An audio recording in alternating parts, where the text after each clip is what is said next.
क्या आप जानते हैं कि आपको बिजली का बिल इतना क्यों आ रहा है? तो रुकिए, ये वीडियो आपके लिए है। प्रोटेक्टेड या नॉन प्रोटेक्टेड सार्फिन कौन है? बिजली के बिलों का ऐसा खेल जिसने आवाम को महंगाई में मजे जकड़ लिया है। कहीं आपका मीटर नॉन प्रोटेक्टेड सार्फिन में तो नहीं चला गया?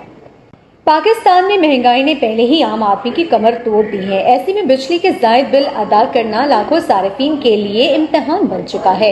अक्सर लोग ये सवाल करते हैं कि प्रोटेक्टेड और नॉन प्रोटेक्टेड सार्फिन क्या होते हैं। दो घर जो है उनका साइज एक जैसा है, लेकिन दोनों के बिल क्यों मुनफरिद आ रहे हैं, क्यों इतना फर्क आ रहा है? तो आज की वीडियो में यह हकीकत जानेंगे और 2026 के टैरिफ की रोशनी में इसका जायजा लेंगे। प्रोटेक्टेड और नॉन प्रोटेक्टेड सारिफ कौन है?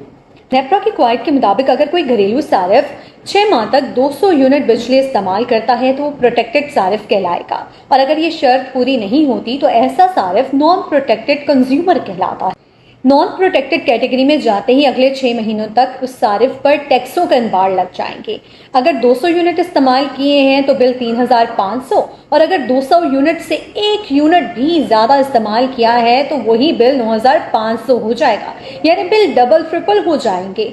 प्रोटेक्टेड और नॉन प्रोटेक्टेड सारिफ वाला ये जो सिलसिला है, इसने आवाम पर बहुत बुरा असर डाला है। लोगों के बजट हिल गए हैं। अगर यही सारिफ 200 से यूनिट कम भी इस्तेमाल कर लेता है अगले 6 महीनों पे, फिर भी उस पर बोझ कम नहीं होगा। उसको उसी जो है कतार में बिल देने पड़ेंगे और जायद बिल देने पड़ेंगे। इससे आवाम जो है शदीद मुश्किलात का शिकार हो चुके हैं।